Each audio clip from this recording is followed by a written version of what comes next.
Coming up on Big Ten Today, Howard Griffith joins me. We take you through a crazy Week 6, including the upset of the year in Pasadena, what it means for UCLA and Penn State. We'll run through the rest of the action as well, including the Buckeyes and the Illini, both picking up W's in advance of their big showdown in Champaign. That not the only huge game on the docket this coming weekend. We'll look ahead to the Ducks and the Hoosiers. It's all on Big Ten Today now.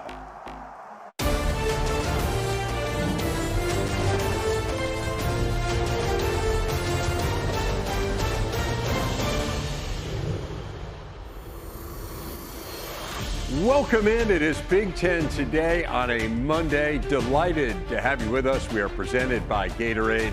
Dave Revson and Howard Griffith.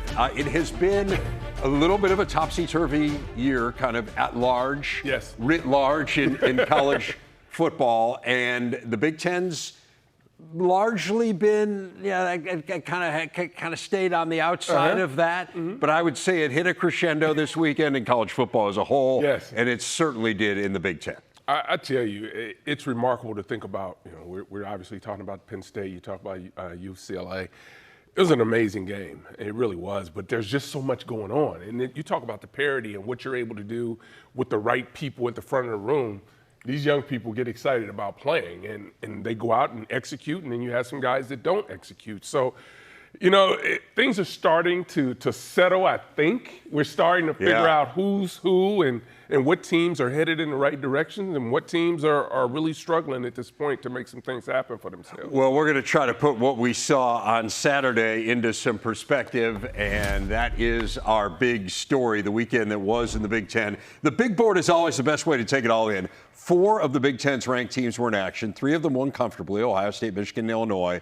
Washington rallied from 20-0 down to beat Maryland, Nebraska, Northwestern picking up wins. But again, the story of the day was in L.A. UCLA pulling off the shocker of the year in college football thus far. Not only had they not won a game coming in, they had not led in a game all year, but they were up 10-0 before Penn State's offense even touched the ball. They never trailed. They hung on for as stunning a result as you will see, 43-37 over a team that came in, or 42-37, I should say, over a team that came in ranked 7th in the nation. Amazing day for interim coach Tim Skipper's program. There's water flying everywhere. There's music. There's guys that can't dance that are dancing. There's coaches trying to be dancers. It was exciting to be in there. I mean, it was some Saturday after games that have been kind of lonely and sad. And this will be the first Sunday we have where we kind of celebrate a little bit and enjoy a victory and then get ready for another tough opponent. But that locker room is probably still going in there. You think it's Mardi Gras or something happening. Obviously, we did not handle last week's loss well. We also lost some players in that game during the week, and then everything else, the travel, everything else. Did not come out with the right energy to start the game, and before you know it, obviously they get a touchdown drive and an onside kick, and now you're fighting. They gain confidence, and we're fighting for the next 3 quarters. So that's my responsibility, and I didn't get it done. A loss for James Franklin's team knocked them entirely out of the top 25. Preseason number 1, 2, and 4, Texas, the Nittany Lions, and Clemson are all unranked after the first week of October. As for those who are in the poll, the Big Ten, 3 of the top 7, Ohio State, Oregon, Indiana, Michigan, Illinois, 15 and 17, respectively. Look, we're going to have to get to James Franklin and his team in a minute, but I want to start by accentuating the positive for the team that won. Yeah. You cannot say enough about what UCLA did. They had a new play caller in Jerry Neuheisel, who became one of the stories of the day. I mean, triumphantly carried off the field on the shoulders of his players, which was, we saw a little bit of that as an amazing scene. But give these guys credit, Howard. I mean, come on, you're 0-4. Again, you haven't led. You've lost to New Mexico. You've lost to UNLV. You really have nothing that's happened all year to lead you to believe that you can win a game like this, and yet they believed. Yeah, and I think it's important. I think you think about Neuheisel with 2 days, essentially. Right. To get the team prepared with his game plan, which I'm sure was not that different than what was already installed, but he still had to make some tweaks. He still had to make calls. But this was the first time you saw a UCLA team, particularly let's talk offensively for a moment, to go out and look explosive. They just looked like the much better team the entire day. And you think about the struggles that they've had to be able to make some things happen, and they addressed them. They came out and said, we're going to let it all hang out. When I went back and looked at the tape, it was very clear that UCLA was playing at a different speed, a different gear, and had a game plan that they wanted to go out and execute, and were going to be aggressive. Come out, they scored the onside kick. Yeah. Those aren't things that you decide on the sideline that you're going to do right there. These are things that this coaching staff thought about during the week. We get a score, we're going to go for the onside. We're going to be the aggressor, and that's what they were Saturday. It's pretty amazing. I mean, again, there's some numbers that kind of back up how staggering it is. They had 27 points in the first half. They hadn't scored more than 23 points all year. They were 132nd in the nation in scoring offense coming into the game. Again, in terms of how big an upset it is, we talked about this on Saturday. I think it bears repeating. It had been 40 years in college football since a winless team of 0-4 or worse beat a top 10 team. That time it was UTEP over BYU in 1985. So it's a remarkable upset. And I think it certainly changes the trajectory of the season, the way that UCLA fans will think about it. We saw why Nico Iamaleava was so highly thought of. I mean, he, like, you know, it's a little different when you're an 0-4 team that has a 5-star quarterback that was in the college football playoff a year ago. And you saw why he's a 5-star quarterback. He was fabulous in this game. You can talk about all the noise that was going on off the field surrounding the transfer and those types of things. But when they got on the field, particularly this week, and you can make an argument that there were a couple of quarters last week where you started to see this team. Second half against Northwestern, they played turn well. the corner. Yes. You saw them start to turn the corner. And to see just the excitement of what was going on. You go back to the play when they stopped Penn State. It was 4th and 2. Nico's on the field. He's running out on the field celebrating with those guys. And yes, you may look at it and just pass by, but to me, that shows just how engaged he is and how much he wants to be a part of it, the excitement that happens. Sometimes when you can watch a sideline and see just the energy that's happening there, you can get an idea of what way a team is going. And this is a team, as you mentioned when we started this conversation, had every reason to say, you know what, I don't think we want to play anymore. Yep. Let's make some other decisions. Honestly, guys, could redshirt. That could have Absolutely. been done. Yep. Absolutely. But they found a way. And that you have to give again. I go back to the coaching staff, the people at the front of the room, having the ability to still press the right buttons to keep these guys engaged when they had opportunities to go a different direction. A lot of credit has to be given to this football team. No doubt. Okay. So that's the UCLA side. Yeah. Let's talk about the Penn State side. Okay. And this is something that Penn State just hasn't done, right? They had won 34 straight games against unranked teams. Say whatever you want to say, and it was all said in the last week about their struggles against top 10 opponents under James Franklin, and we have laid all of that out. Yep. Everyone who follows college football and Big Ten football knows about that. But Penn State wins games like this. They have not come out flat against what would be certainly on paper a lesser opponent. And Howard, you said this on Saturday, and I think it's really important to echo this. UCLA won the game. Yes. I mean, they dominated this game. Penn State blocked a punt to score a touchdown and still didn't win the game, right? I mean, it's essentially free points. We could talk all we want about Penn State's offensive struggles, and they are many. But Drew Allard's their leading rusher. Drew Allard played perfectly fine. The issue to me was the defense. I mean, against a team that was 132nd in the nation in scoring. Yeah, and we've seen this defense play at such a high level. A matter of fact, I made the comment all year when I talked about this defense that they're just playing at a high level. This is a defense that they'd be able to count on to be able to go on the road and be able to make things happen. Although they were still struggling from an offensive standpoint, I thought they'd be able to, really handle themselves defensively. But when you look at what was going on in this game, I mean, they were in total control. And again, it goes back to trying to contain a really good quarterback, an elite quarterback that when nothing's there can turn around and run. And we saw that happen. He was making guys miss that it was layup tackles, I like to call them, when it's an easy tackle. he was making these guys miss. And that's something we haven't seen from this Penn State defense, giving up that type of yardage to quarterbacks.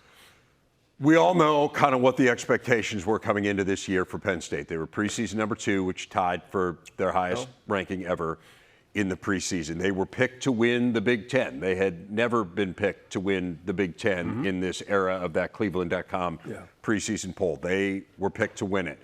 They had more returning all Big Ten players than any team in the Big Ten, more returning all Big Ten players than Michigan had 2 years ago when they won the national championship, than Ohio State had last year when they won the national championship. They went out and got the highest priced defensive coordinator in the country, the guy who had won the national championship a year ago for Ohio State. They had done everything they could to keep those players around and had focused on this being the year. Now, it is important to note, they could still make the playoff, right? I mean, it's still absolutely. In front of them, right? If you beat Ohio State and you beat Indiana in back-to-back weeks, I'd be very surprised if they're not in the playoff if they win every other game. But there's just been no evidence to this point that they can do that. And so now, how do you pick up the pieces? One thing to lose to Oregon, play them really tight, play really well in the fourth quarter. This is an entirely different animal. Yeah, because you have to explain how it happened, right? Players have to embrace how it happened. And that was a long plane ride, and I'm sure they figured it out by the time they landed back in State College. The problem is now that noise that we used to hear is now magnified, right? There were always discussions, and as you talked about, what happens against the ranked opponents, the top 5 opponents. Now all of a sudden this happens. They are going to have to do a masterful job of really getting this team back to the point where they can go out and execute. From the players, the coaches, to this next week is going to be more about, in the coming weeks, is going to be more about who they are and what they feel internally. Because, I mean, they've been kicked around. And yes, it's very easy to say that they still have the season in front of them and they can do some things. But as you mentioned, to lose to Oregon and then come back to lose to UCLA. Now, I think we'd agree that UCLA played unbelievable. Played a great game. No doubt about it. So where is Penn State? Are they somewhere in the middle? They can't be that bad, but they still didn't execute. And to me, when you go back and you look at the film, there were not enough plays vertically made down the field.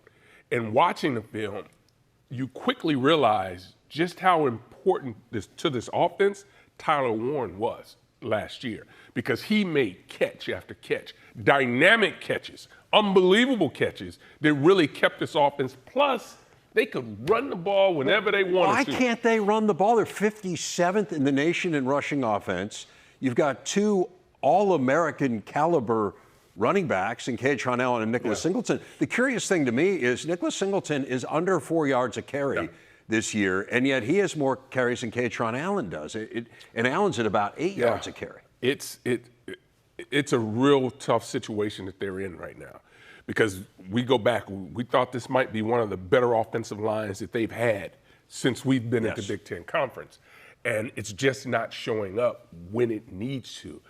You talk about a UCLA defense that got after these guys, and sometimes we talk about it only takes a split second, right? A hesitation, a bad step, and that's what you saw in the 4th and 2 play, that UCLA came after them, and there were some guys that were a little bit hesitant. Had they got there, it might have had a chance, but that play never had a chance from the word go. Once the player went in motion, UCLA was pinned their ears back and were coming after him, and they had no answer. And that was kind of what was happening all day long. It's strange. Again, like I'm very hesitant to get into X and O football, right? Because, you know, I don't. But it's strange when you've got a guy who can throw the football like Drew Aller can, and you got 2 All-American caliber running backs. You end up running quarterback power, essentially on. That's what was attempted. Yes. And the read was interesting because UCLA brought 2 guys off the front side where they were running to, and neither one of those guys got blocked, and the running back got tackled, the quarterback got tackled. So you wonder, and then you watch the coverage. There was no fear of a pass or thought of a pass there that they were playing. They were coming downhill and getting after them. All right, well, look, a huge week for them. I have no doubt they will be a highly motivated football team coming out this week. Homecoming against Northwestern. They have to go to Iowa after that. And then, again, the huge games early November. Ohio State, Indiana, we'll see whether or not they are a better football team. We talk so much, Reverend. Point. We talk so much that you can't allow, and Coach Franklin mentioned this too, you can't allow one loss or one bad play to turn into two. And that's exactly what they did this past week. They've got to get this thing corrected in a hurry. Because Northwestern is playing with a bunch of confidence. We'll talk about them later, but they're playing with a lot of confidence right now. So that's the story this week. Again, that's the biggest story, the biggest upset in the Big Ten we've seen in quite some time. But we don't want to spend the whole show on that game. So let's talk a little bit about Ohio State, which gets us to our big stat as they dismantle the pretty good Minnesota team. Ryan Day's 75th win in 85 games as Ohio State's head coach. Our big stats presented by Gatorade. That's a winning percentage of 88.2%. It is now second all-time. He passed a fellow by the name of Newt Rockne, considered by many to be the greatest coach ever. He's behind only Yale's Walter Camp now, among those who coached at least 75 games in college football. Camp essentially invented the game. So only the guy who basically came up with the rules of college football is ahead of Ryan Day. It's pretty remarkable. This was a thorough beatdown of the Gophers, who I think we both agree are a pretty good team. I mean, this is no indictment of Minnesota in any way, shape, or form. Ohio State feels like they're clicking, man. This past game was on, and the defense is phenomenal.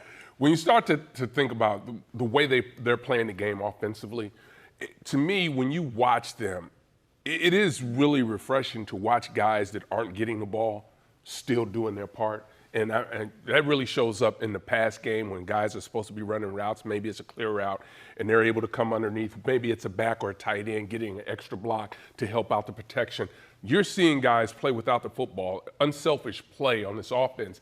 And what we were talking about Saturday, and I think we're going to continue to talk about this, the way Ryan Day, his comfort level this year, and I felt this really after the game watching his interviews, is that there's a calm about him right now, that he has a great sense of what his team is all about from a defensive standpoint. He knows how strong they are. We're not going to go out and try to throw the ball all over the field when we don't have to. But we watch this offense get better and better and better each week. Tate having an unbelievable game. And he was great. He's always possessed that ability, and you've never seen him complain about not getting the rock because he plays opposite Jeremiah Smith.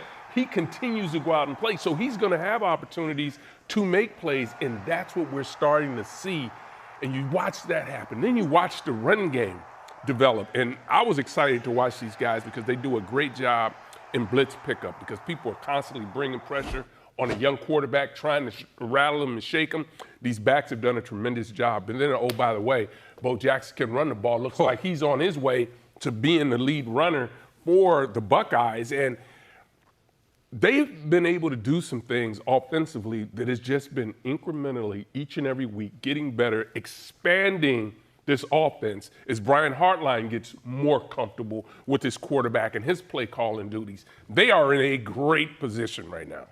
And Ryan Day has talked a lot about it, as you said, that he didn't feel like they had to overload Julian Sand. He didn't feel like he had to say to Brian Hartline, hey, we got to score a ton of points here, because when you're giving up 5 points a game, right? I mean, it's really outstanding. I'm excited about this game against Illinois coming up this week. We'll talk about that in a bit. From the Gophers' point of view, I mean, to me, you just say, you know what, they're really good. They might be the best team in the country.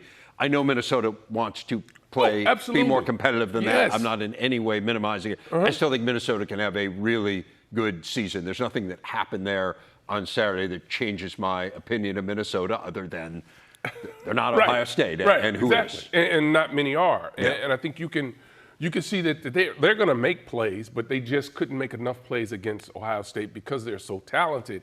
And I think this is another one of those situations where, if you're PJ Fleck, you just go in and you say, hey, okay, well, this is what happened in this game, but it's time to move on. Hopefully they're healthy and they can go on and play the next fight, because this, as you mentioned, is still a really, really good football team. There are a lot of teams that are going to lose to Ohio State. Yes, and they're going to lose convincing. Yes, and that's just what it is.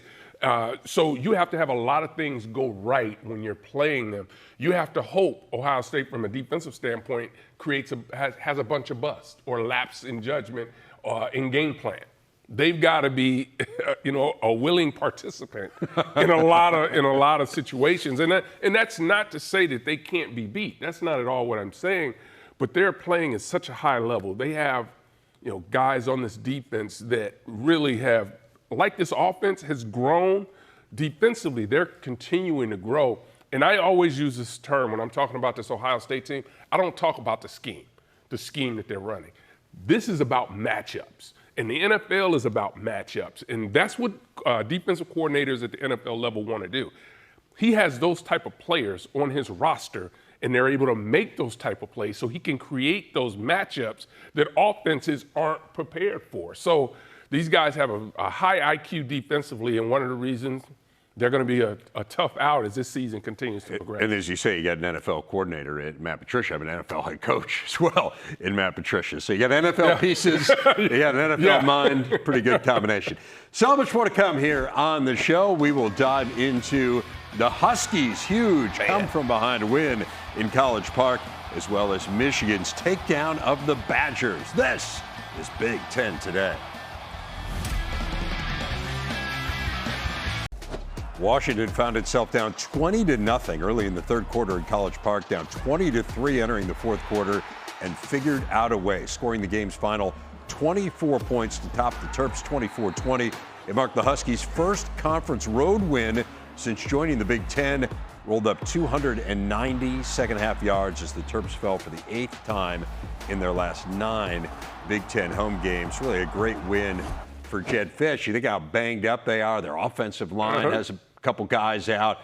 Maybe their 3 best defensive players, certainly 3 of their best 5 or so defensive players out in this game. It's a real testament to Washington because this was a game that kind of felt like it was over. Yeah, let's start on the offensive side. I think that's where, because Maryland had total control of this game. Looked like they would continue to control it. But then all of a sudden, their 3-headed monster, their stars, woke up in the fourth quarter and all of a sudden started making the plays that we had become accustomed to watching them make. It was so interesting to watch guys like Damon Williams. It has the ability. We've been ranting and raving about his ability to go deep and having guys like Boston and Jonah Coleman to be able to step up and lead, but they had been bottled up. Williams looked so uncomfortable early, and that's a testament to what Maryland was able to do defensively. Got to give them a lot of credit to that.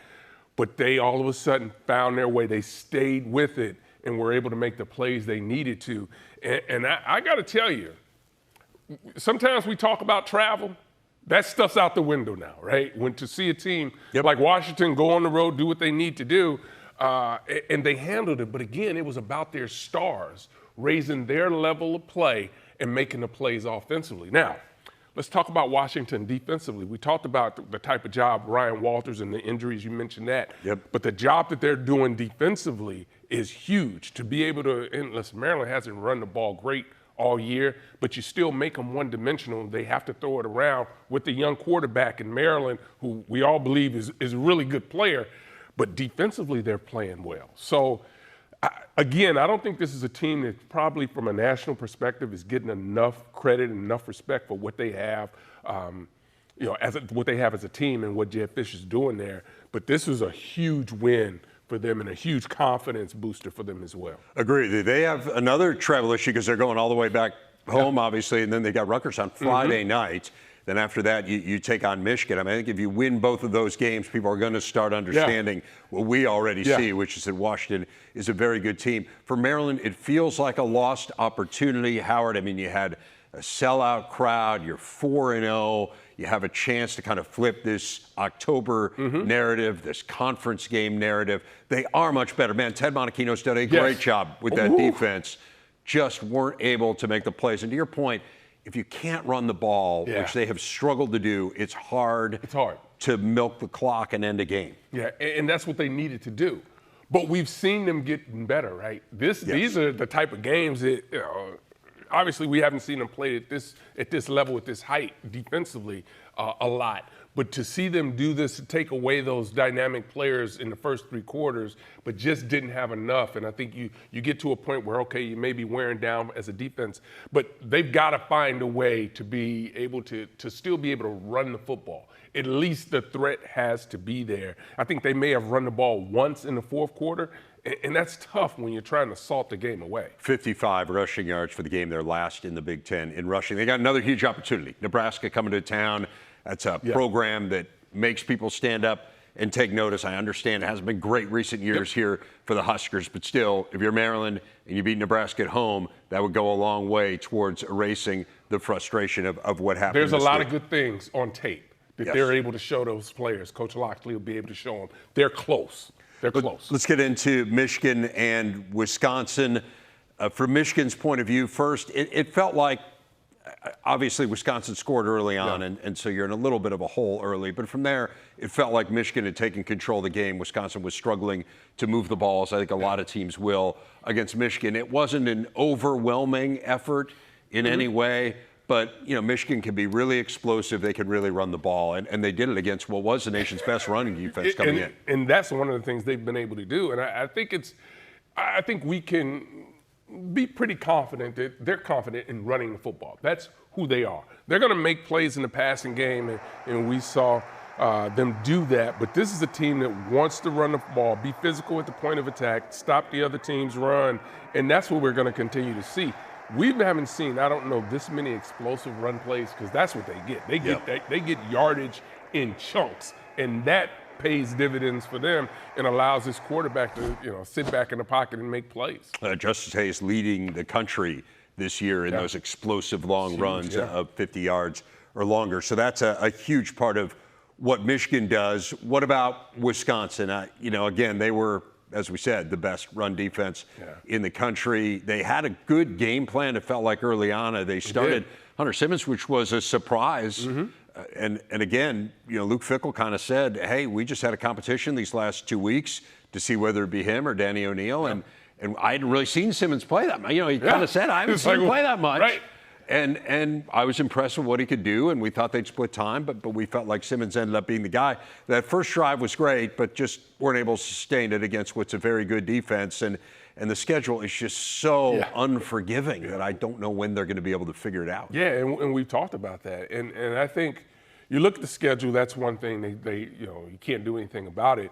But I do think the fact that they're continuing to have competition in practice, who's going to be who's in, really, right? When you start to look at where they are, they also want to know who's willing to do all the extra things to go out and help us win football games. That's what they have to look forward to. There's no answers, right? We just got to figure it out each and every week. So I know it's a tough schedule, but I think that they showed that they can play up to that level. They just have to be more consistent and have to, get some more consistency out of the run game and score some more points, obviously. This is a massive, massive game at home this week against Iowa. Yeah. It is enormous because you have Ohio State and Oregon after that. You don't want to be 2-4 heading into 2 games against teams that are ranked 1 and 3 in the country as of now. So this is a big one. Can they get that win against the Hawkeyes and maybe get a little bit of momentum? Still 3 more games to get to on the show. The Illini, the Huskers, the Wildcats, all taking care of business on Saturday. What it all means, just moments away. Illinois won for the 9th time in its last 10 games back to last season, topping Purdue 43-27.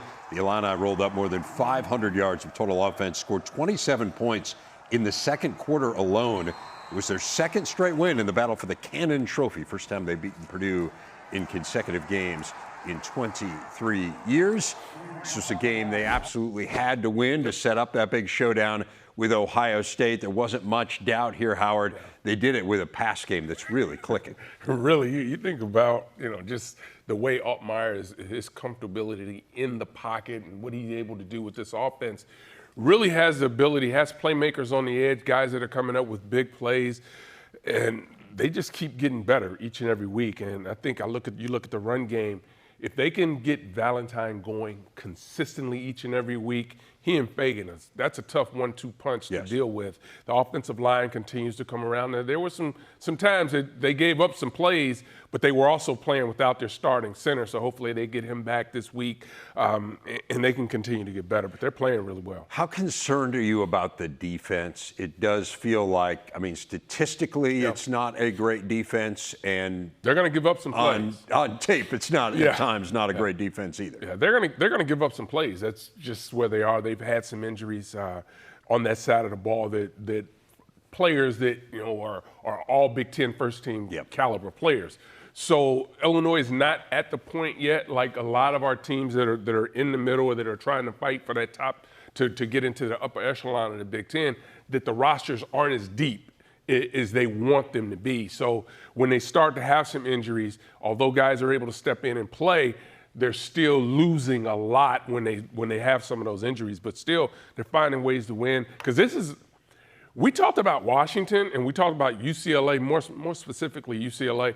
This Purdue team, I really like. I know you do. No, you think they're clearly getting better. Yes, it is no question that these guys are playing hard. They're going out and doing all the things that they need to do. And Coach Odom is doing a marvelous job with his coaching staff of putting them in position. And you can see, okay, you don't bust here defensively. You make a play here, then they're having opportunity. They've got a quarterback that can run the football, and he's going to make some plays as the season goes on as well. They gave up 4 plays of 40 yards or longer, and those were difference-maker plays in the game, no doubt. But, yeah, absolutely. I mean, I know it's 11 straight conference losses now. They haven't had a losing streak that long in 114 years. You got Minnesota, Northwestern, Rutgers next 3. I mean, these are games that you feel like you'll be in, that you feel like you have a chance to win. It's much better. Yes, it's way ahead. And we would not have said that last year. 4 or 5. Even let's go back to the summer. We wouldn't have said that in the summer. No doubt. At all. No, not on the day that we saw them, yes. frankly. Yeah, no, it wasn't great the day that we saw them. But manageable stretch here, and we'll see whether or not they can pick up a win or two and get this thing going. Okay, as for Nebraska, kind of an odd win, I thought, against Michigan State. It was really windy in Lincoln, and that was, I think, part of what held both of the offenses back. Neither offensive line played well at all, but Nebraska led with its defense, and the defense was really good against Michigan State. An athletic, a really talented quarterback that likes to get outside of the pocket. They were able to hold him. He obviously made some plays, but still, to get your defense to rise to that level was huge, and they were able to get that done. There are some things that they do offensively. When they run the football, they look really good, but the win had a lot to do with the game. I'm sure it's a tough situation to be in, but they're finding ways to win, and you can make the argument these are some games that they would have lost a couple of years ago or even last year to that point. But this is a team that's getting better. Yeah, absolutely. What do you make of Michigan State? Aiden Schaus was off, I thought, in this game. But, man, he didn't get much help from that offensive line. And that's what's hard. That's an area that's been a bugaboo for them. Yeah, and so when you think about the development of quarterbacks, keeping them comfortable in the pocket is a huge part of it, right? Because when they're not, they want to move around. They get off a read earlier than they need to. And that's hard because then, and I'm not saying this is happening with Aiden, but then typically quarterbacks started, their clock speeds up in their head because they're like, oh, I can't hold the ball now. I've got to get out of here. I got to run out of the pocket. I got to try to make plays that aren't necessarily there. And he has all the tools and ability, but you got to find a way to keep him upright and comfortable in the pocket and be able to run the football. Really big game this week, home against UCLA. Yeah. Again, that's one of those games where especially you got Indiana and Michigan looming here. You want to get a win. You want to kind of get off that schneid here in conference play and get yourself feeling positive as you head into some really difficult matchups. There was one non-conference game in Evanston. Northwestern was down 7-0 to Louisiana Monroe, and you kind of thought, oh, no. Oh, no, here we go. Oh, no. This can't be happening. And then they scored 42 straight points. And that's kind of what it's supposed to look like against a team of that caliber, and I don't think you want to get carried away. Louisiana Monroe, they were 3-1, but the one was a 73-0 loss to Alabama. There's that. But for Northwestern, it did feel like, hey, the offense looked better. Defensively, after being very porous in that first drive, they kind of figured it out, and 2 straight wins now. Yeah, and I go back to Coach Brown's comments post-game last week or the week before. He said they left a lot of plays that were still out there. UCLA game, yes, he did. They left a lot of plays that were out there. And he was frustrated. Although they won, he was still frustrated because of those plays that were left out there. And I think you saw them make those plays in this game, regardless of the opponent, right? We talk about going out and still executing. And this, for them, for Northwestern, it's clearly they addressed some of the issues that they had the week before, and they went out and made the plays. Now, can you continue to do that? You've got a big opportunity once again to do it. So building, gaining momentum is a big part of what they'll need to do. And also, obviously, taking care of the football, keeping your quarterback, Preston Stone, comfortable, because we talked about this Saturday. He is a rhythm passer. And when he gets in a rhythm, he starts rolling. So if they can get him back that and keep him in that type of that mold and keep him comfortable, this is a team that scores some points. 2 straight games without a turnover for them. You think back to the Tulane game where, it was a like mess. 5? I believe he threw 4 interceptions and fumbled once. Yeah. So that's 5 turnovers in one game. And again, these are I don't want to make too much of it, but in the past they have lost to Akron and Western Michigan and Illinois State and Southern Illinois. I know they lost to Tulane this year. Tulane is a very good non-power conference team. But other than that, they've kind of taken care of the games they're supposed to take care of, and that has been a trend here under David Braun, like outside of those power conference, non-conference games. He gets them ready. No, they've been ready to go, so give them some credit. They'll need to be ready to go. Penn State is going to be in a very foul mood. I would say. They're not going to be I would say. Excited to see the Cats or anyone else. That's one you got to be ready for. Well, up next, what do you get when you combine supreme talent with a tireless work ethic? You get Gabe Akis. We'll go in-depth with the Illinois Stars straight ahead. It is time to go around the Big Ten. A Final Four rematch in volleyball Friday night with a very different result as number 1 and undefeated Nebraska swept defending national champion Penn State, winning each of the 3 sets by at least 10 points. In fact, Penn State's 34 total points scored in the match were its fewest since 2001, as the Huskers earned their first sweep at Rec Hall since 2017. Weekend was better for the Nittany Lions on the ice. Gavin McKenna, the projected number 1 pick in the 2026 NHL draft, made his debut for 5th-ranked Penn State as they swept a 2-game set at Arizona State. McKenna scored his first collegiate goal Saturday night, the game winner in the 3rd period, as the Nittany Lions scored 4 unanswered 3rd-period goals to win it 4-2. McKenna also had 2 assists Friday night, a 6-3 Penn State win. He makes his home debut Thursday night on the Big Ten Network. Quite a football week ahead. All 18 Big Ten teams will be in action starting Friday night, Washington and Rutgers. Saturday has 2 massive ranked versus ranked showdowns, Ohio State and Illinois and Indiana and Oregon. We have 3 games on the Big Ten Network, including a good mid-afternoon tilt between 2 4-1 teams, Nebraska and Maryland. We're going to be talking about all of these games all week, Howard. This is one of those weeks you just really get excited about. But let's get some first blush thoughts. Indiana and Oregon both had the week off to get ready for this one. It is a marquee showdown. You get it in Eugene, where the last time the Hoosiers were there, they won. One Jerry DiNardo, buddy, Coach DiNardo in 2004, orchestrating that victory. Little bit different setting, little bit different stakes in this one. What are you expecting between these two? I'm expecting really a high-flying affair in this. You think about Indiana and what they've been able to do. It seems like we haven't seen Indiana and Coach Sig in a long time. Yes. Being that chance to see him. But this is a great opportunity for this Indiana program to show that they have taken another step, because as they continue to ascend, and we know where they are ranked nationally, but when you start thinking about the programs in the Big Ten having the staying power, this is another opportunity for Indiana to take that big step. But it'd be a huge challenge. This is going to be a fun show, really 2 dynamic quarterbacks that are really going to have a chance to put on a show for us. Very excited about the offensive fireworks that we could see in these games. But both these teams are really good defensively. But, man, they are talented on offense. Indiana trying to do something it has never won. They have never, ever in the history of the program won a road game against the top 5 team. They are 0-47.